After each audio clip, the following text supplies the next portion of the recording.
maybe time doesn't work like a clock. Maybe it's more like a pulse. Have you ever put your hand on your neck to feel your pulse? How it's faster sometimes and slower? Maybe that's what we feel when time slows down and speeds up. And I think that's more real. It's more real because it's in the cycles of days, and months, and years, of seasons. And I think worshiping is to get us back to that, to pull away from the clock and its metric ticks back to pulses, breaths, moments.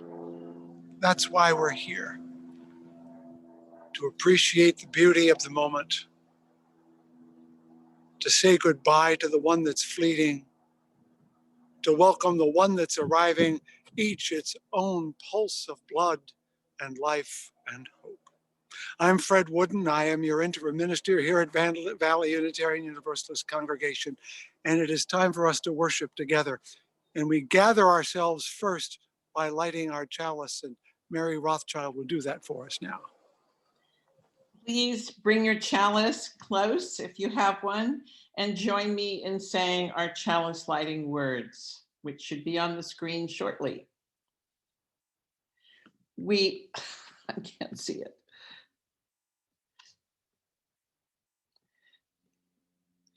We kindle this flame, symbol of our faith, for the light of truth, the warmth of community, and the fire of love, which calls us to work for justice.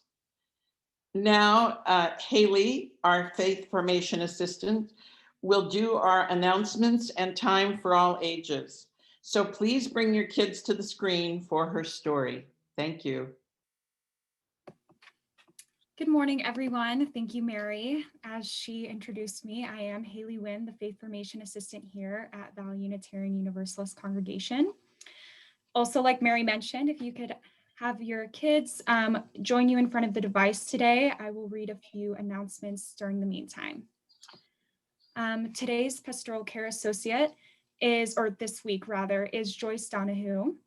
You may reach them via email at pastoralcare@vuu.org.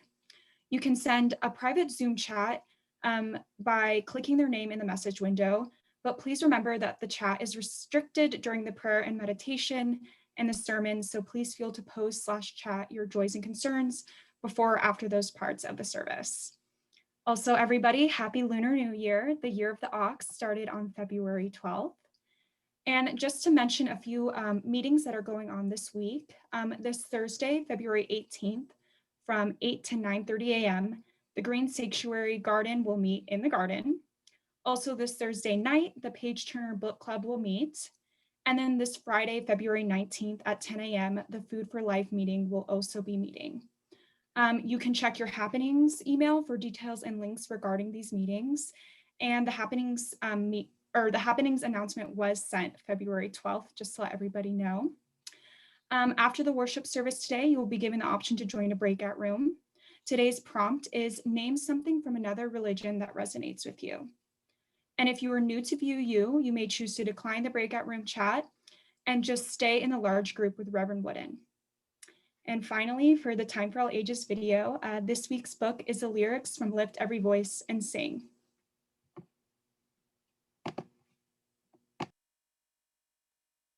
Lift Every Voice and Sing by James Weldon Johnson and J. Rosman Johnson.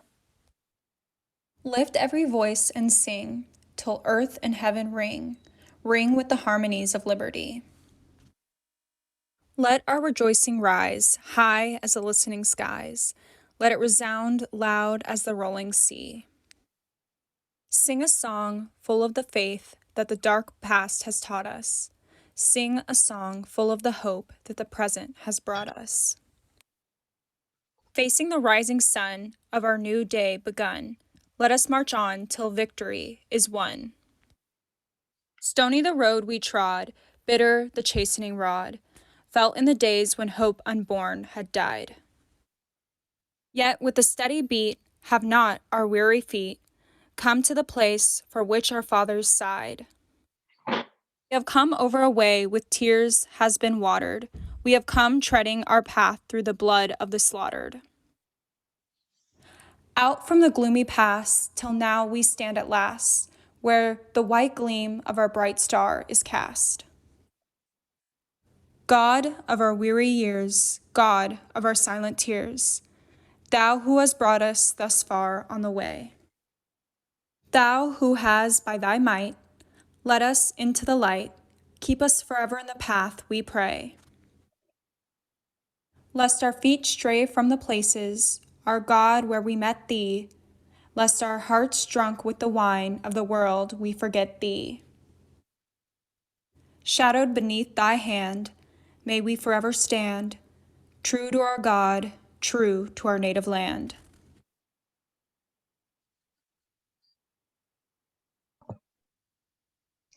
Thank you, Haley. That was a beautiful book. My name is Katie Seifert, and I am the Director of Music Ministries, and I welcome you all here this morning. Now let's listen to those lyrics that are a song by the Stanford Talisman Choir.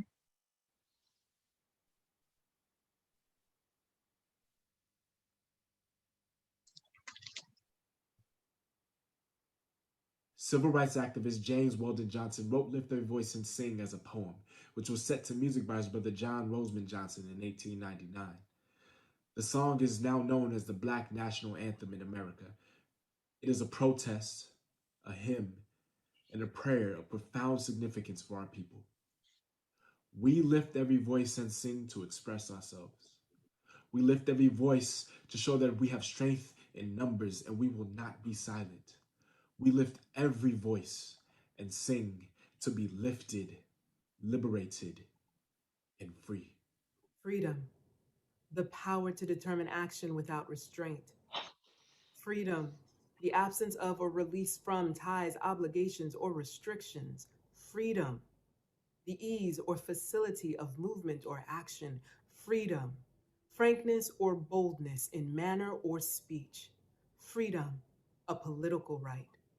Until we are all free, none of us is free. Black lives matter. Black lives matter. Black lives matter.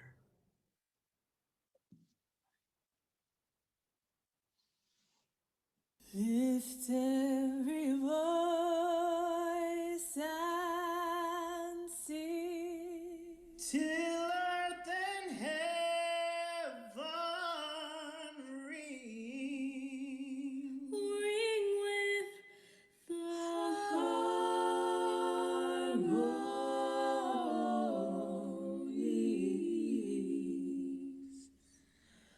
of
God of our weary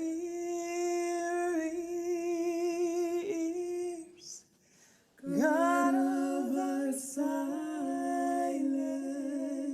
tears, thou who hast brought us thus far on the way, thou who hast by thy might led us into the light, keep us forever in the path we grace.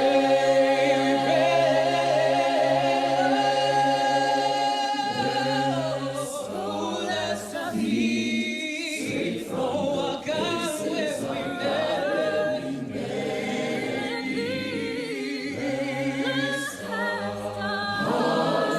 drunk with the wine of the world, we forget thee. Shadow beneath thy hand, may we forever stand, true to our God, true to our native land.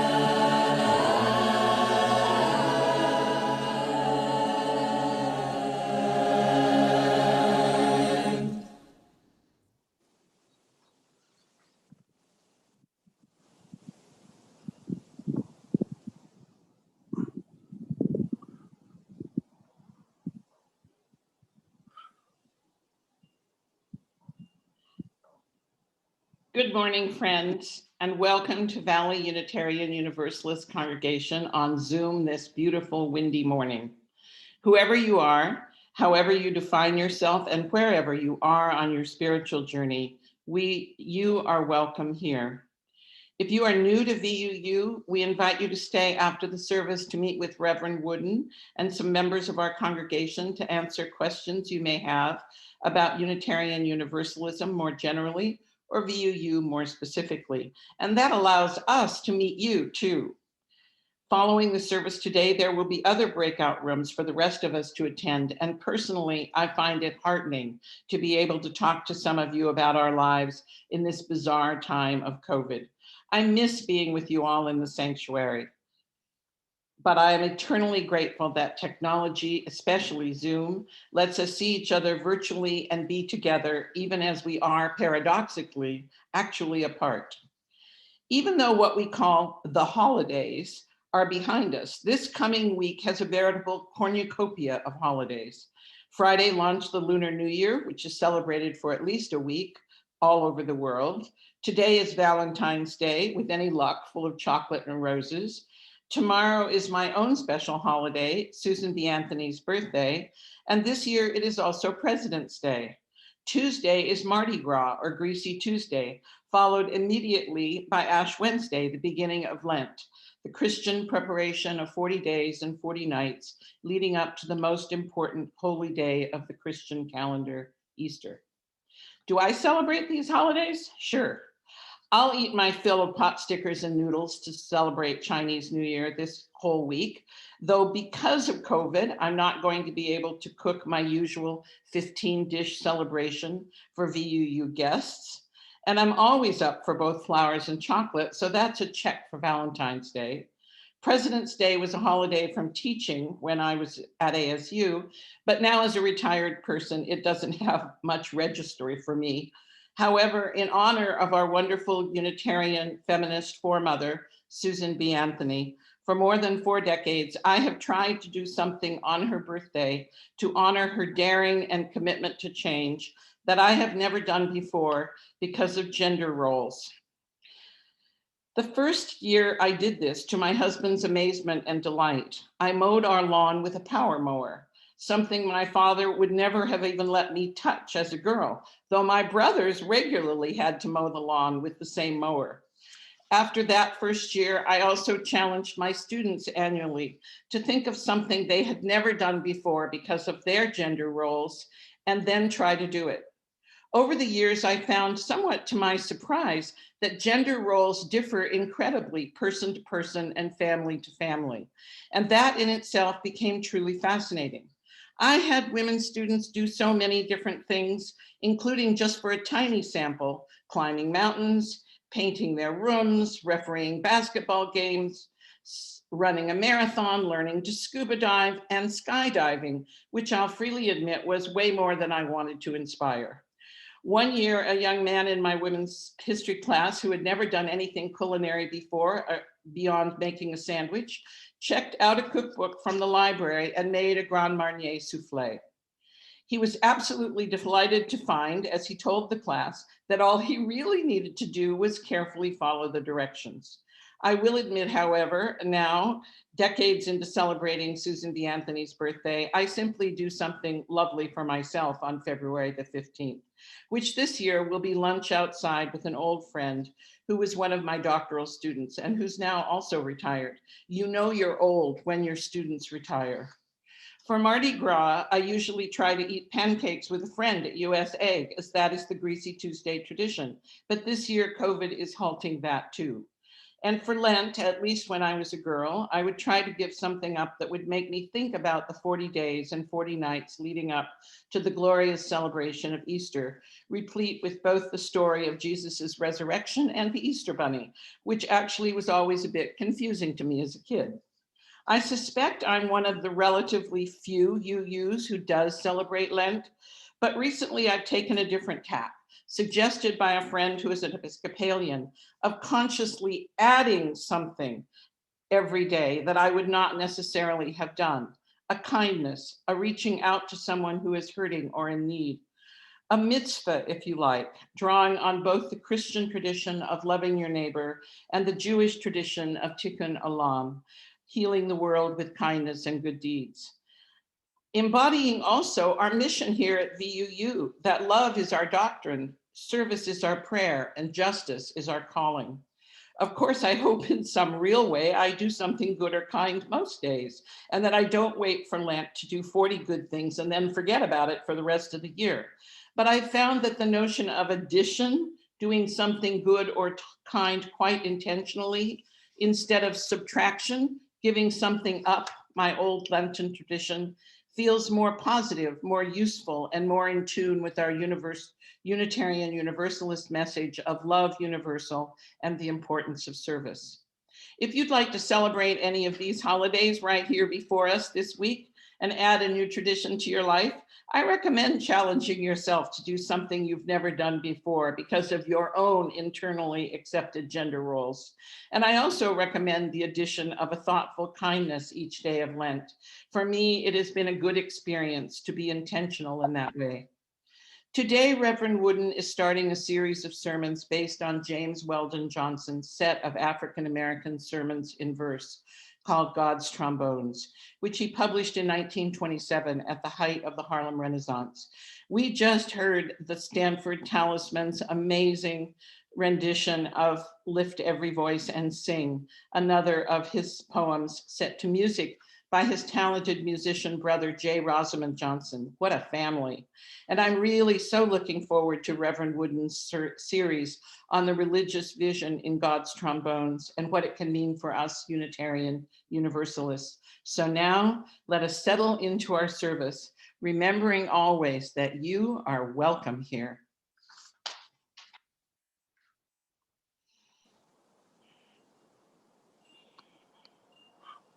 Well, now I'm in the courtyard that is made of the buildings that house our youngsters when we are able to meet in person.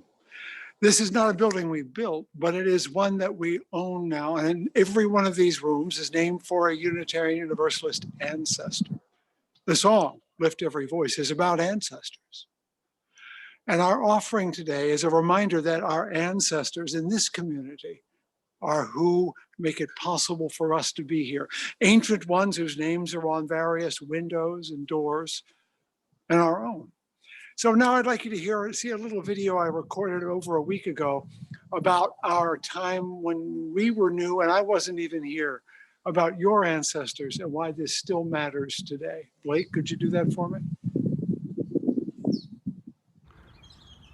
Hello, Valley Unitarian Universalist congregation. Fred Wooden here, your interim minister, out on a sunny day, as so many are here in Tempe.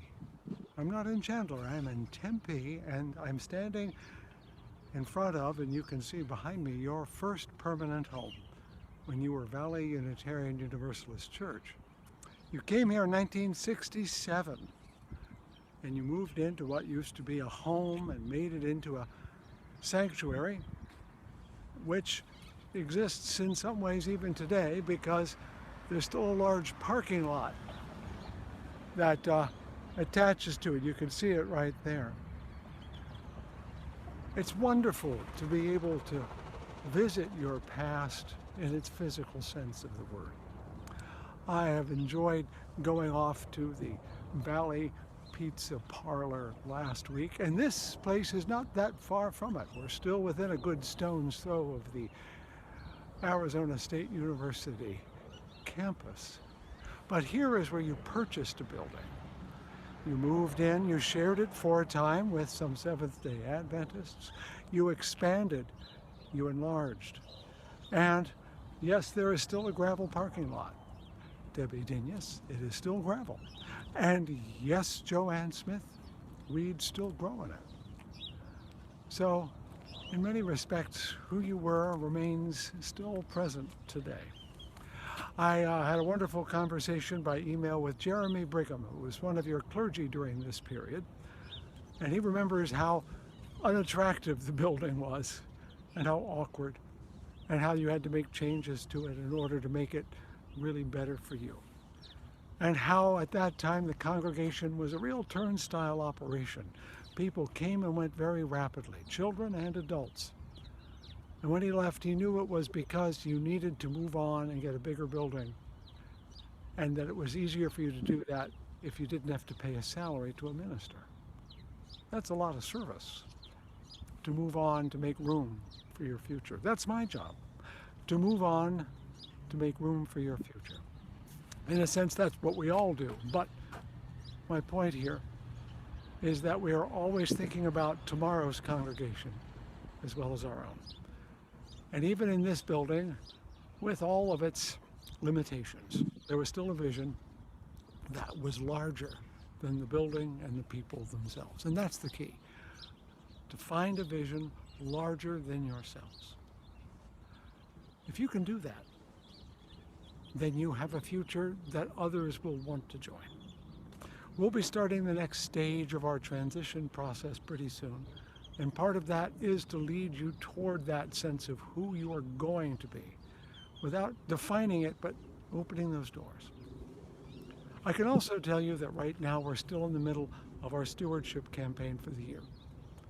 And about half of the community has returned a pledge, and I want the rest of you to do the same. We are in a very good place, but I need all of you who haven't yet made that commitment to make that commitment. Now, the Stewardship Committee will tell you more in a moment, but I wanted you to see your past and how it grew up.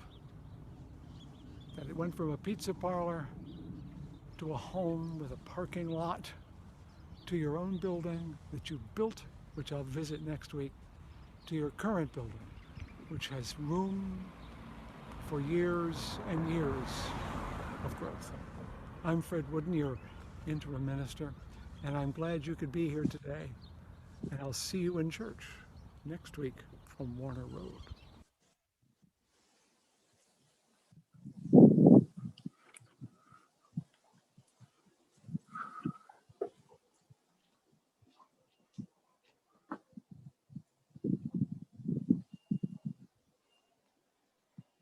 Good morning, all. This is Susan Keene. I'm your stewardship chair. This morning, I'd like to give you a small report on where we are in the stewardship drive. 132 of you have pledged a total of $318,708.56. And for this, we are so grateful. Your generosity and your support is absolutely monumental and reminds me of the covenant, if you will, of the first church I attended when I broke away from Catholicism. It was a UCC church that is now about 300 years old in a little town in Meriden, Connecticut. And their covenant says that people will covenant to share their time, talent, income, and influence. That sort of describes you. I mean, in a nutshell, that's it, folks. There are many of you that share your myriad talents, even if it's as simple as making a phone call or answering a phone. Time, from just a little tiny bit of time to join us in service on Sunday, to huge projects that you undertake and participate actively in the leadership of our community. Influence, nobody can say that a UU keeps quiet. We influence everybody. My daughter claims that I'm on the Secret Service list because of the emails I send out almost weekly to our legislators on the local, state, and national level, telling them that they're a disgrace to their constituents and their mothers. That leaves income, and so many of you have shared. 132 of you have shared your income so far.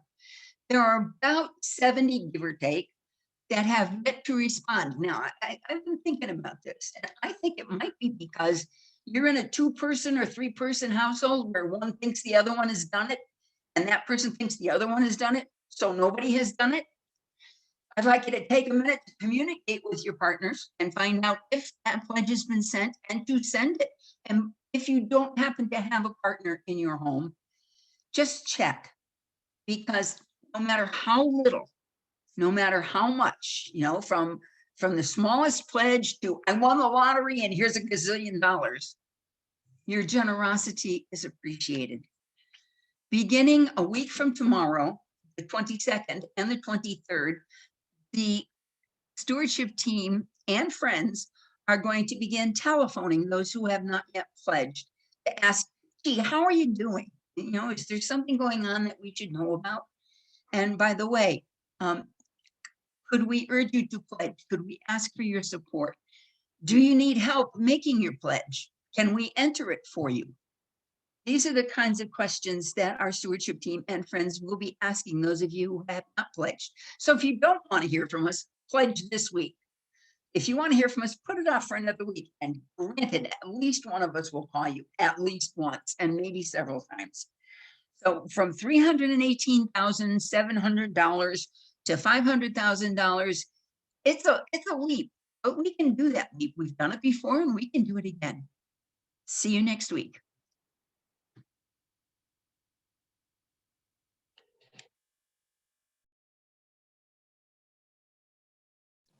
Every week, we remind you that you can give every week. And we do this every week because that act of giving turns this from an entertainment production into a worship service. It is your commitment that makes it worship. You can give by texting, you can give by going to our website, you can mail a check. And you know, if you want me to, I'll come to your door and take it from your hand, because it is your commitment to VUU that makes this a spiritual community. Yes, your financial commitment, but your personal commitment, your emotional commitment, your moral commitment. So make that commitment today in your pledge and make a gift today so that we can be here every week of every month of every year. Thank you.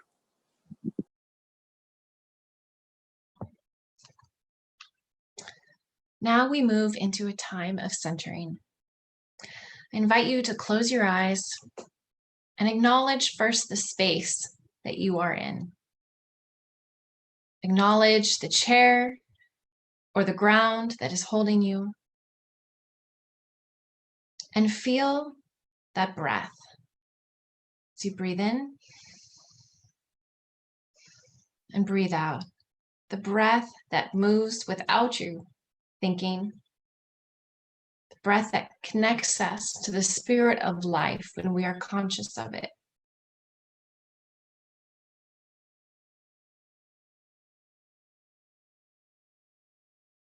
Allow it to be grateful for the spirit of life, grateful for our loved ones near and far, and for the words that we will hear and for the words that we will sing this morning.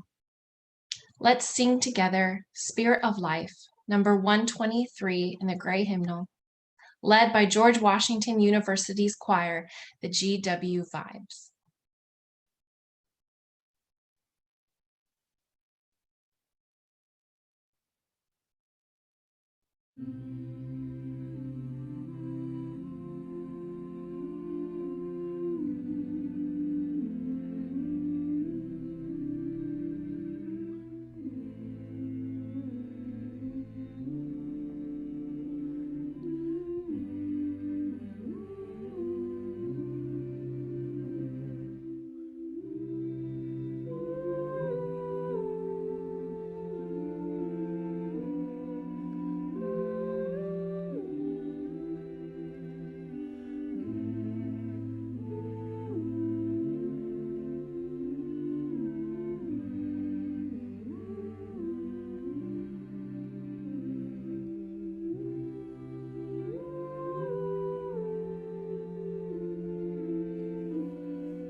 It's a time that we like to set aside for quiet. You might hear the chimes in the background, see the tree, the bottle tree waving. But I want you to think about something else as you see and hear that. My wife and I, we got our first vaccinations this week.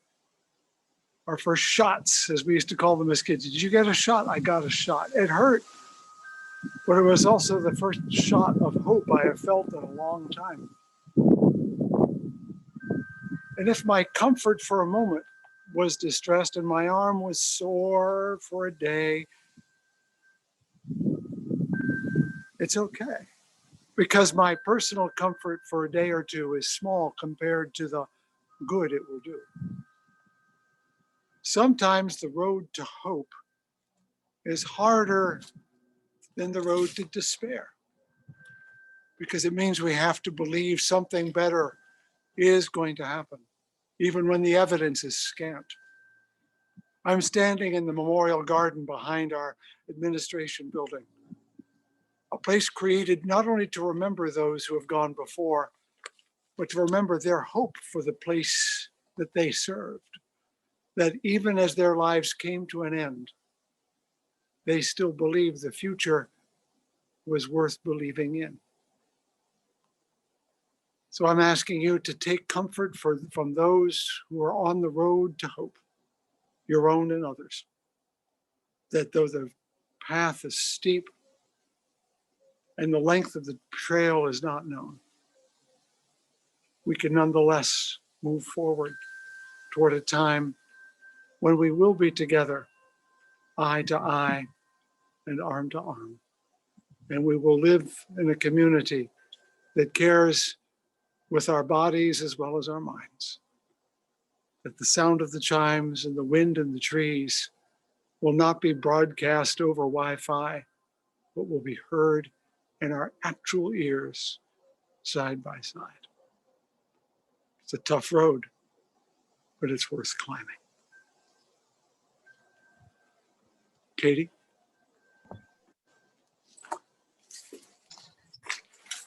Thank you, Fred.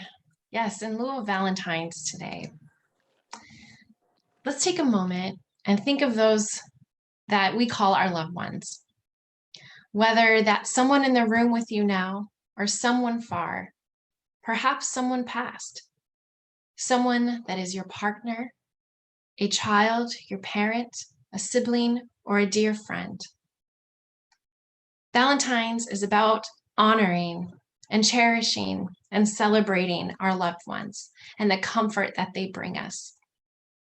This next song is from our hymnal, Comfort Me, and it's led by Unitarian Universalists of Central Phoenix and some of our own congregants. I invite you to sing along, maybe even get up and dance along, but throughout, to hold and to honor your loved ones.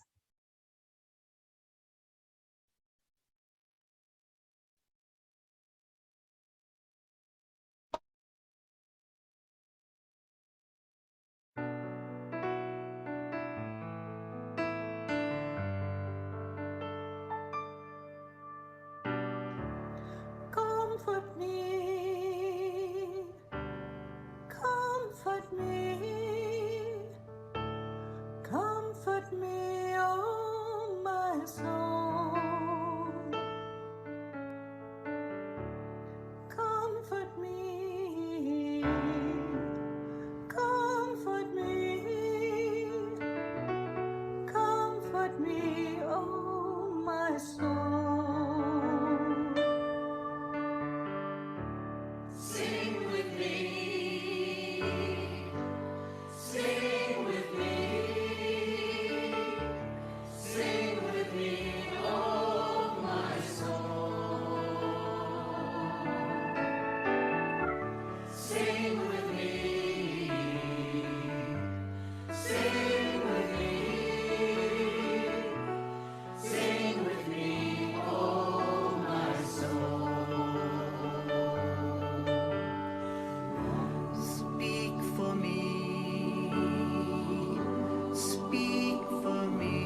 Well, as Mary indicated, I'm starting a series this week, all based on poems written by James Weldon Johnson in the voice of a Black preacher, collected in a volume called God's Trombones.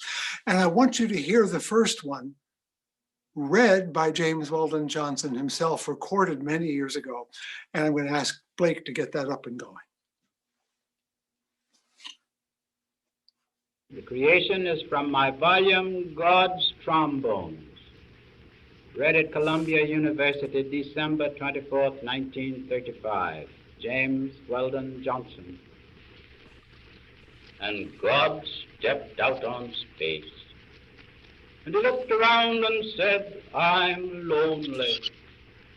I'll make me a world. And far as the eye of God could see, darkness covered everything, blacker than 100 midnights down in a cypress swamp. Then God smiled and the light broke, and the darkness rolled up on one side and the light stood shining on the other. And God said, that's good. Then God reached out and took the light in his hands, and God rolled the light around in his hands until he made the sun, and he set that sun a-blazing in the heavens. And the light that was left from making the sun, God gathered it up in a shining ball and flung it against the darkness, spangling the night with the moon and stars.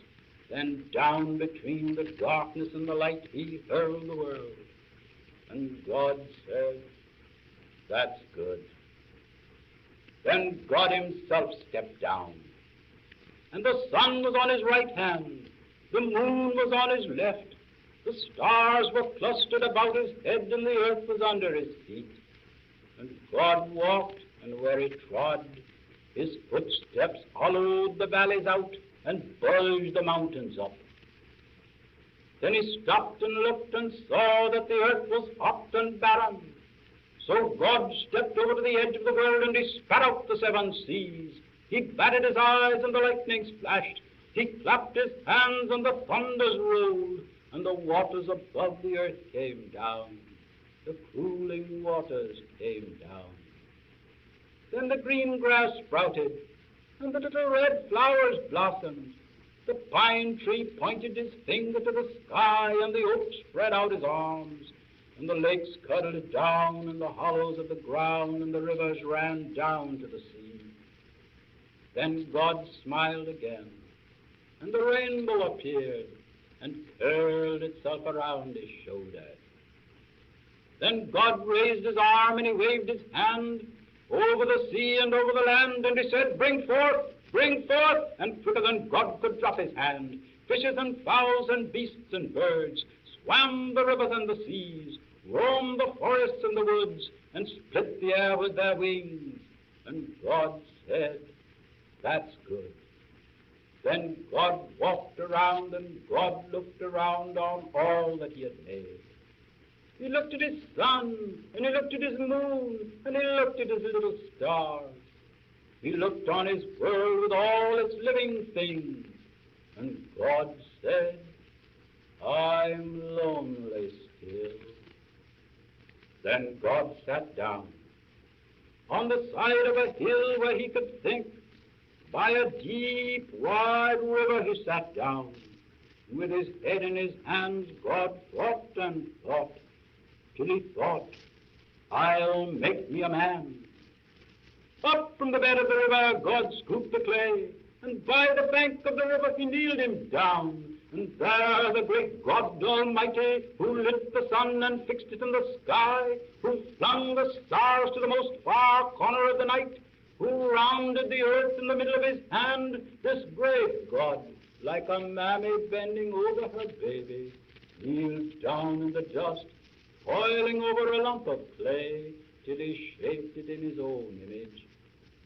Then into it he breathed the breath of life, and man became a living soul. Amen. Amen.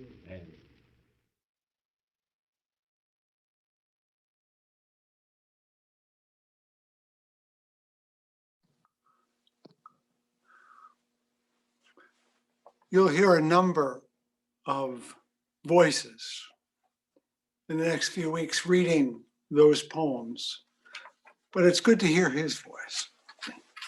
Now I've got to back up a little bit to make this, give it a context for why I want to talk about it. And yes, I do write my things down, but that doesn't mean I'm stuck to the words on the page. But you don't want me to go on for another hour, so that's how I stay in place.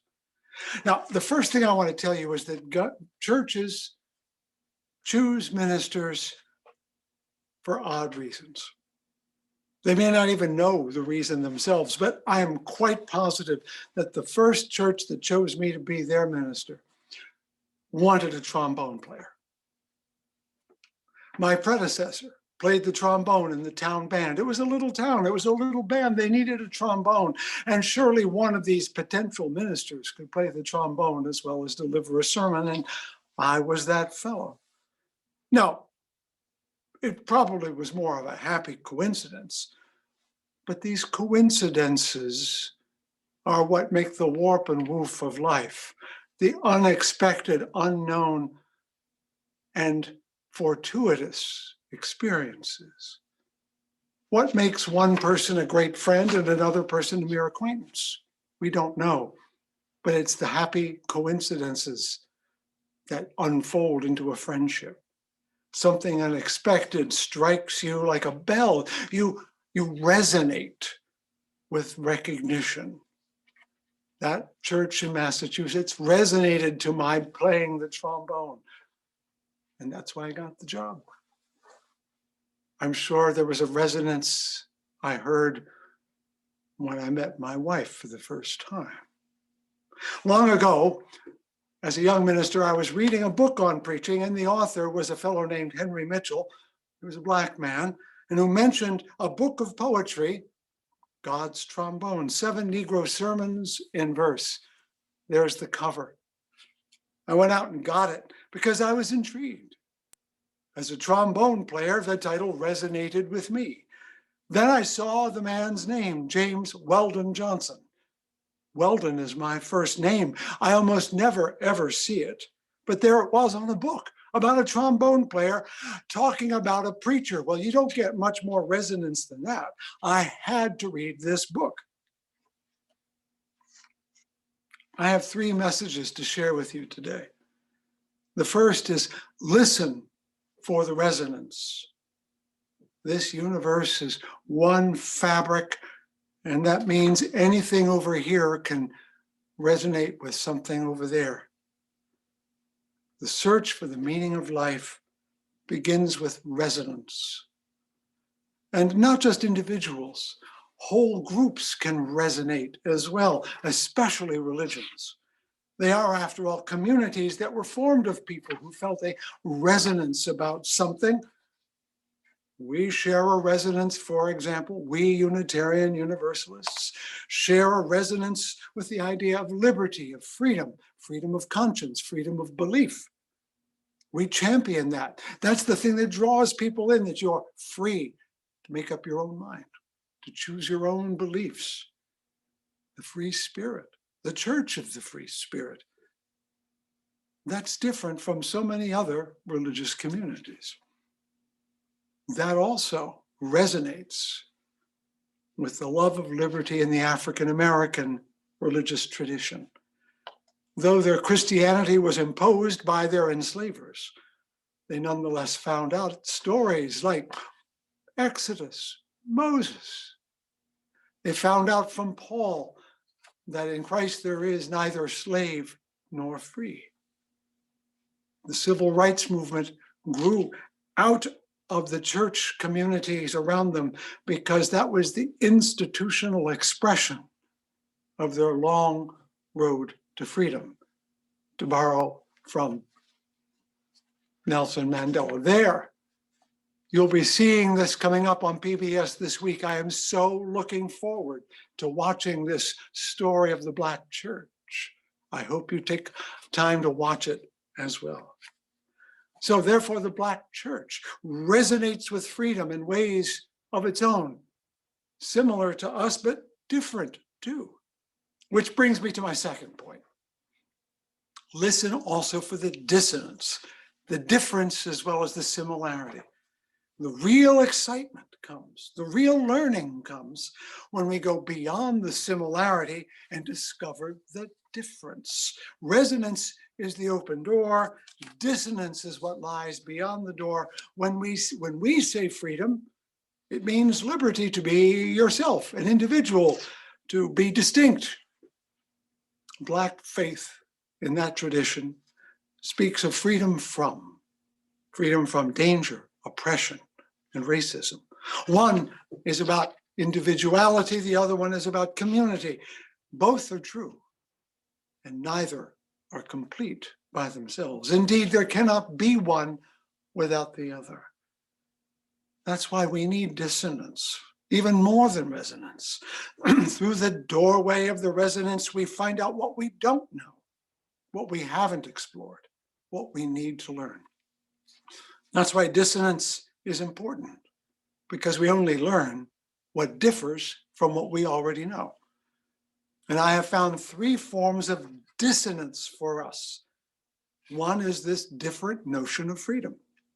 Unitarian Universalism has been primarily about freedom found in individualism, like this picture. Look at that, free, open, arms akimbo, walking alone through nature. That's what we think of when we think of freedom. But clearly, that is not the whole meaning. It's not enough. It's also not enough if we wish to speak meaningfully to those who are not already Unitarian Universalist. But it goes even further. We need that other meaning as well. Mere individualism is just that, mere. It is insufficient as a spiritual value.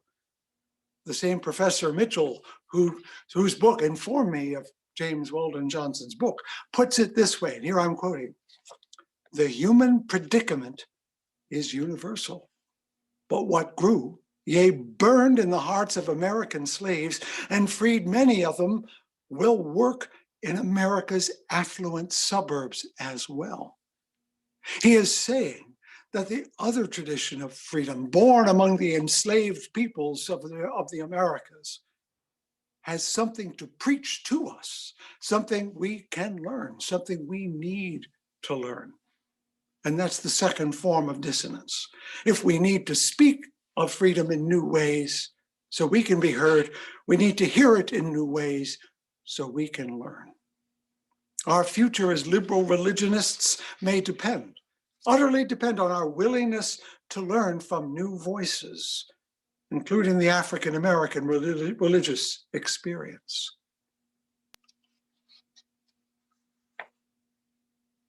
And the third form of dissonance is recognizing that the traditions many of us have rejected still have something to teach us, including the Bible. As I said last week, the Bible is used to justify many things, but it's also used to justify the things we believe in. And just as that culture can teach us new meanings of freedom, it can also teach us new ways to relate to those who are different from us, but believe in it. That's where these Negro sermons and verse come in. Johnson purloins the voice, as it were, of the Black preacher, the hub of their spiritual world, to retell familiar stories from the Bible in a way no evangelical or even mainstream Christian would allow, but also with a literalism that skeptics like us might find difficult. It is exactly the spiritual challenge we need to hear, lest we settle our backsides into too habitually thinking that we know it all, into what the author Pierre Burton called the comfortable pew of knowing already what the preacher is going to say. Johnson's first sermon, the one you heard today, which you heard the author read, tells the story in a very literalist way that none of us would affirm. And what story could be more contentious, prompting so many evangelicals to stuff boards of education and state legislatures with pious and principled folk trying to get evolution out and creationism in, and to fight against same-sex and different sexualities? That's their whole basis, isn't it? How could we, the realists and scientists ever take a story like that seriously. However baldly anthropomorphic it sounds, Johnson's version of God actually has a radical new idea in it that undermines the other idea that we think is the only one there. Let's see what he has to say. Back to that picture. Look at that picture. Look at those words. What does Johnson's God say to begin things? Johnson's God says, I'm lonely. What a notion. Think about it. From Augustine to Aquinas to our own day, God is supposed to be supremely separate, serene, aloof, awesome. Johnson's God is lonely. Thank you, Blake. After all, what fun is it to be God if you're all alone? So Johnson's God conceives mischief, something for fun. Because he's lonely, he creates a world. He wants to play. God smiles and the light emerges. He rolls it up into a snowball and throws it into the sky to create the sun. And all the shavings are thrown into the sky as stars. God stomps in the dirt to make continents, and he spits out oceans and lakes. As if decorating for a party, God then says, bring forth, come on in, ollie, ollie, oxen free. And the world comes alive with animals, fish, birds, insects, plants, and trees. Of course, what good is being a creator if you have no one to play with? I'm lonely still, God says. And he sat down and he thought. And then, in this phrase, I think is so dramatically different from our idea of God, like a mammy bending over her baby. God makes a human being, not with the word, not with a labor, but as a parent nursing a child. The climax of the tale brings God to his knees and likens him to a mother. Now, just imagine using that image in some conventionally white evangelical church and see how far that would go. We civilized folk, with our stately and decorous ways, tend to think that liveliness and merriment and neediness are not only undignified, they're not even close to godly. But James Weldon Johnson and the faith community he knows have a God who laughs, who longs, who leans, who learns, who loves and wants to love. This God is kind of fun, someone you might want to hang out with. I want you to subdue your empiricism, your rationalism, your skepticism for just a while, because this fable tells us something we need to know. That God needs us. We are part of something cosmically precious. That the loneliness of God is the reason for our being. Our purpose is not to obey orders, but to play by the rules. As we do on the swings when we take our turns and go down the slide and allow the next kid to go. Our purpose is to be free so that we can have fun with each other, us and God.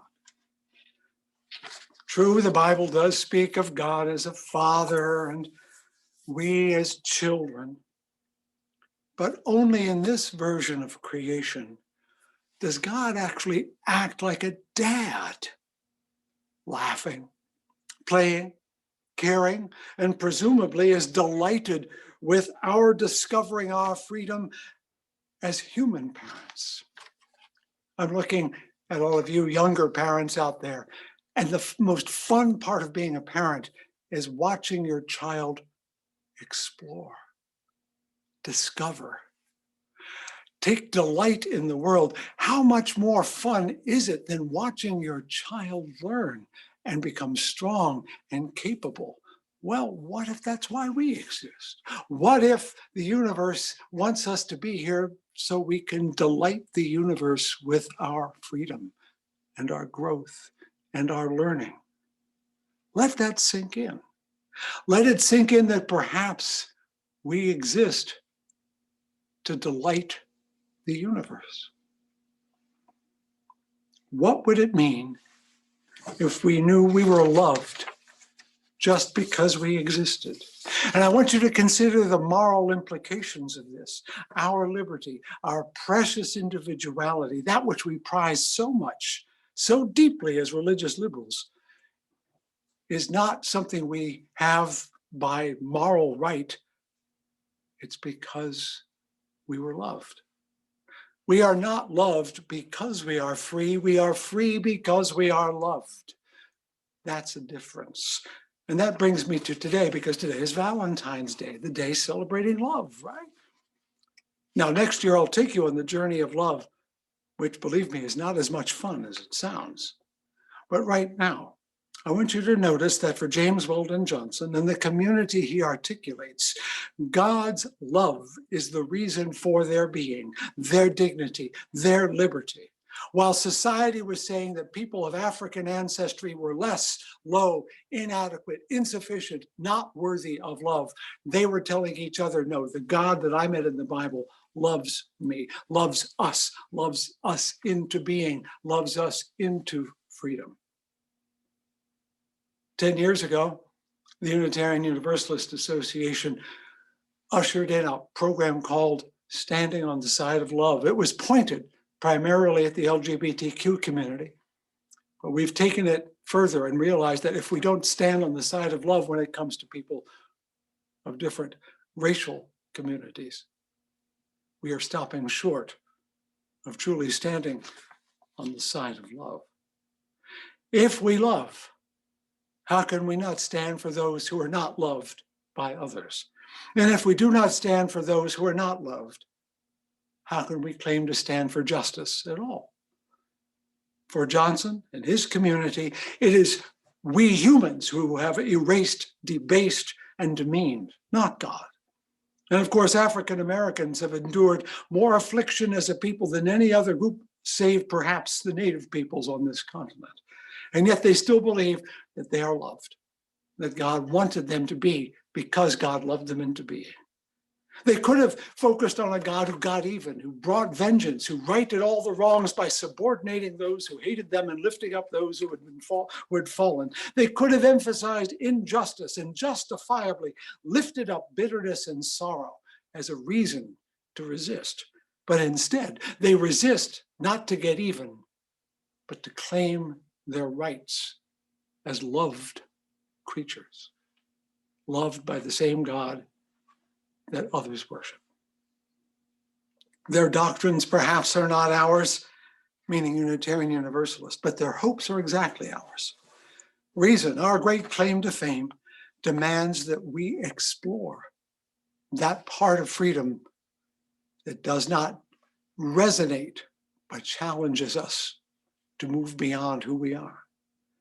If it be hard, remember that we cannot grow unless we listen to difference, not just similarity. Much of that resonance and dissonance are in fact found in the Bible, but they're refracted, in this case, through a culture that experienced something different than you and me. That culture reminds us that the Bible is not just a text to be revered or analyzed or even rejected, but words spoken by humans who lived long ago, who told these stories to each other as one tells family stories or recites poems or sings songs during a family gathering. African American culture treats the Bible as an elder to be respected, loved, revered, but not worshiped. And so can we. So I'm asking you to be a learner for the next few weeks, to listen to his voice as it recites these words that are old and familiar, but not the same words that you think they are. To listen to his voice through other voices, the words of one man certainly, but also the sound of a people, retelling stories we rarely tell because we find them hard to believe. And I want you to let these friends of freedom teach you about what it means to be free. Well, I've used up too much of your time. Our hour was longer than it should have been in the first place. But I need you to remember a few things. Remember, resonance, listen for it.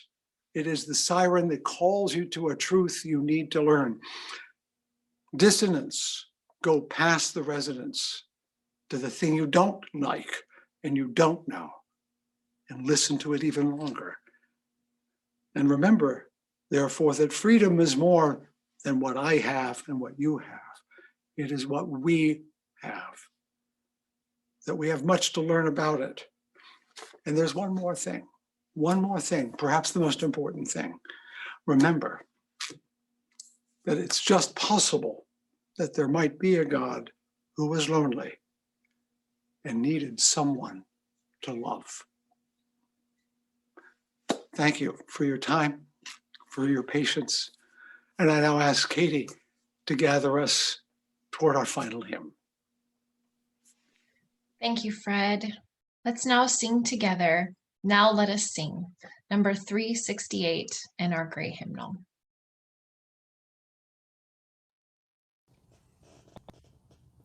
Please join us in singing Now Let Us Sing. This song has two parts. We're going to be singing both parts in harmony.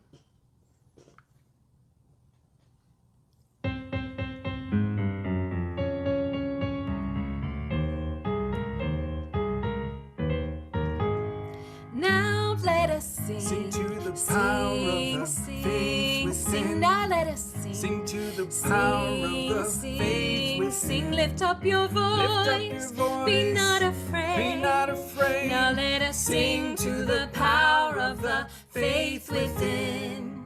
Now let us sing. Sing to the power of the hope within. Sing, now let us sing. Sing to the power of the hope within. Sing, lift up your voice. Lift up your voice. Be not afraid. Be not afraid. Now let us sing to the power of the hope within. Now let us sing. Sing to the power of the love within. Sing, now let us sing. Sing to the power of the love within. Sing, lift up your voice. Lift up your voice. Be not afraid. Be not afraid. Now let us sing to the power of the love within.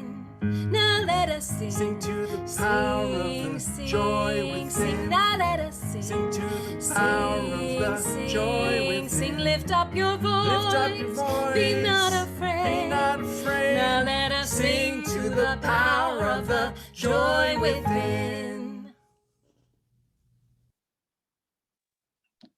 And now, one final word before we extinguish our chalice. Words of Paul Robeson. Sorrow will one day turn to joy. All that breaks the heart and oppresses the soul will one day give place to peace and understanding, and everyone will be free. With that hope, I invite Mary to help us extinguish our chalice as we conclude our hour of worship today. Please join me as we say our chalice extinguishing words. Though we extinguish the chalice, our connection to each other and this community remains. May its light guide us this week as we walk the path of justice, speak words of love, and fill our world with compassion until we meet again. And now we hope you will stay and join us in a breakout room so we can talk in a small group for a few minutes. Remember, if you're new and would like to meet with Fred Wooden and some members of the congregation, you don't have to go into a breakout room, just stay where you are and have a wonderful week.